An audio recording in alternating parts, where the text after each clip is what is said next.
The concept of nostalgia is something that I hold near and dear to my heart, and I've talked about it on my channel more than a few times. It's this magical, dreamlike thing that is a universal, familiar feeling. It takes us back to an earlier time where things just felt simpler. With rose-colored glasses, our mind and body gets hit with a sentimental affection for the past. So with these serene, gentle images matching up with this idea of nostalgia, why is it that this music brings us to that place? Whatever makes it brave, so I will not go. Turn the lights on in. How many people ever heard of cars in the front yard? And going down, around, and sugar will going down. Obviously, I'm speaking very generally here. For any boomers watching, Fall Out Boy and Bowling for Soup probably doesn't do much for you, but I really think that they could. The point that I'm gonna try to make today is that pop punk, emo rock, and the stuff that could get lumped in with those two, ranging mainly from the 90s, 2000s, and onward, that music is not just nostalgic because it's what many of us grew up with. The genre and contents of the music itself is rooted in this feeling. P.S. Here's a warning, I'm bringing anything remotely close to emo pop punk into the conversation, so don't get all upset if you see two bands next to each other that aren't cut from the same exact cloth. So this idea popped into my head because I've seen more than a few trends on TikTok doing the whole "it's not a phase, it's a lifestyle" sort of thing. I got your picture, I'm coming with you, dear Maria, count me in. When you look at the demographics of this app, you'll see that its primary user base is below the age of 20. So when you see a song like Dear Maria Count Me In going viral on TikTok and these kids identifying with it, it's not because they remember listening to it in middle school, no, it's a feeling. And that's why I specified such a wide range when I was talking about what might fall into this category. I did not grow up with Teenage Dirtbag, I was 3 years old when that song came out. But when I listen to that track, I'm thinking of simpler times with rose-colored glasses on. The same thing happens if we go in the opposite direction, too. I love bands like Modern Baseball and Joyce Manor because they bring me to this fantastical place that feels like home, but there's something about it that's just a little bit out of reach. These were bands that I started getting into in high school and college, but I don't really think it matters when I found them or whether they came out when they did. You see, this is a strange little subcategory of music because people try and pigeonhole this stuff by saying it's extremely dated. It's stuck in one time period from back when I first listened to it, I dressed all weird, and I'm embarrassed by that phase in my life. You've heard it a million times before. But I'm here to make the case that that line of thinking should be falling out of favor. It's not just a phase, it's a lifestyle. The biggest plot hole in their perspective is this: if emo pop punk is so dated, why have new successful bands been popping up from generation to generation? If these songs are so stuck in one time, why do they never seem to leave the pop culture landscape? If people are so embarrassed by listening to this hugely popular genre of music, why is it their quote-unquote guilty pleasure when they clearly just enjoy listening to it? It doesn't make sense to me that it's so widely accepted that one subcategory of music is known as the nostalgic guilty pleasure that we pretend we don't like but we actually do. Call me crazy, but there's something very wrong underneath all of this. Okay, so pop punk is exactly what it sounds like. A combination of the loud, in-your-face sounds of punk rock with the catchier, more widely appreciated sounds of pop music. Songs that might come off a little aggressive, but everybody can still sing along to it. For many bands, their image is a playful mix of faux intimidating, yet pretty fun. Sometimes you'll get visual cues that go against the mainstream, but it's never anything that would actually scare you. And those ideals of putting on a rough exterior but being sort of soft in the center translates perfectly into the music. In the end, it's full of theatrics and drama. One of the easiest ways to show you how dramatic this music can be is this: the singers doing whatever they can to highlight the emotion in their voices. Waste your time on me, you're alright. A day goes by that I'm not into you.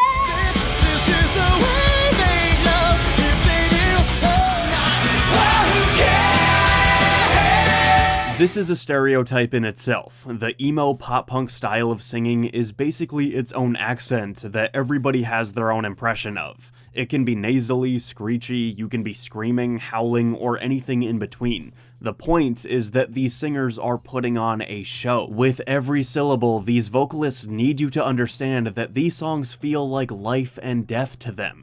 And that brings me to the lyrical content of pop punk, and the drama continues. Whether a given track is about love or love loss, friendship, growing up, rebelling against society and not fitting in, isolation, death, or whatever else, the stakes are always so high. The song See You at Your Funeral by Pup is about trying to better yourself after a relationship ends badly. The lead singer sees his ex at the grocery store, and that leads him to say, "I hope somehow I never see you again, and if I do, it's at your funeral, or better yet, I hope the world explodes, I hope that we all die." Two Good Things by Modern Baseball is an ode to adolescence and the insecurities that come with it. Trying hard not to look like I'm trying that hard, failing miserably at everything including that, making plans in my head right before I go to sleep, trying to think of who could make a better me than me. And Cancer by My Chemical Romance is about the agony of a cancer patient and what the disease is like in a literal and metaphorical sense. Oh my agony. Know that I will never marry. Baby, I'm just soggy from the chemo, but counting down the days to go, it just ain't living. Within these three examples, we get a full range of severity. The topic of each song has more real-life weight to it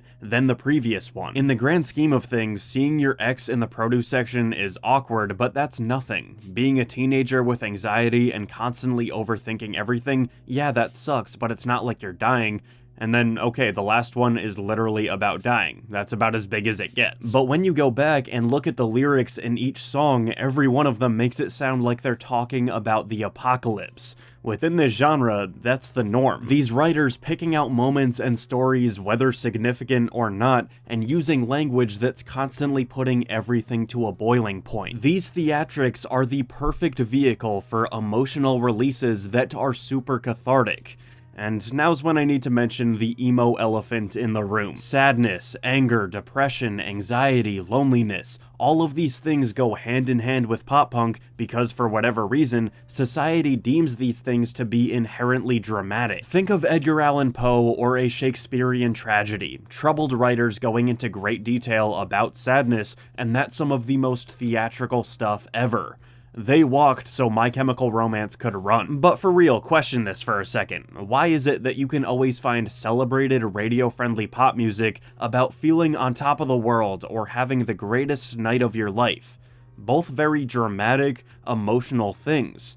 But when it comes to turning up the exaggeration on anger, anxiety, and sadness instead of happiness, it's now the guilty pleasure genre? You can be as showy and emphatic as you want with your joy, but when it comes to any other emotion, it's something that you bury deep within and it can only come out on a rare occasion. So why is emo pop punk so nostalgic? Because with this music, we can be as extreme and theatrical as we want to be with our fears, doubts, failures, and challenges, and we haven't felt comfortable doing that since we were kids. When's the last time you had basically no obligations in life, but every minor inconvenience felt like the end of the world? You've seen countless movies about growing up and coming of age. For most people watching, you've experienced it already, or you're in the process of doing so now. There's no other time in your life when people just understand and accept that you amplify everything and you can be quote-unquote emo about the smallest things. That's what we identify with when we listen to this music. We're yearning for a world that welcomes us when we're in our most dramatic, emotional state, and that's where all the nostalgia comes from. The only memories we have of feeling that freedom were during the simpler time of childhood. For the reasons that I've talked about in this video, emo pop punk has been brushed aside and thrown in the corner for a long time. But I'm hopeful that in today's climate, the main qualities of this genre are given more credit than ever before. It doesn't need to be nostalgic anymore, it can just be something people appreciate and have fun with. We as a society are very slowly starting to learn that life is a bumpy, unpredictable path, and we're all in this together. everybody, no matter how old or young you are, is constantly growing and just trying to get better. So with life being one long, drawn-out coming-of-age story, at the bare minimum, can we allow everybody the release of screaming along to a dramatic song about seeing your ex in the grocery store without thinking that they're unstable or something? People get mad, people want to freak out a little bit, so if pop punk became a bigger part of their musical diet, then maybe everybody would be a little bit more well-adjusted, who knows? And along those same lines, in a world where mental health is being taken much more seriously now than ever before, and we're seeing extremely emo writers celebrated for their comically depressing lyrics, hopefully people can be more comfortable with all of their emotions and not just happiness. While this might be my messiest, most unhinged video that I'll ever post, I'm serious about this topic being important to me. Emo and pop punk music is a wonderful release, and for so long it's been a nostalgic phase for so many people. Why not turn it up a little bit and add it to your lifestyle? Thank you for watching that video. It's been a long time since I've done one of these sort of off the top of the head, not very planned rant videos, and I like doing them, so it's fun. If you want to support the channel, feel free to like, comment, and subscribe. You can follow me on social media at RenshawHS. You can buy my merch, support my Patreon, and thank you again. I'll see you soon.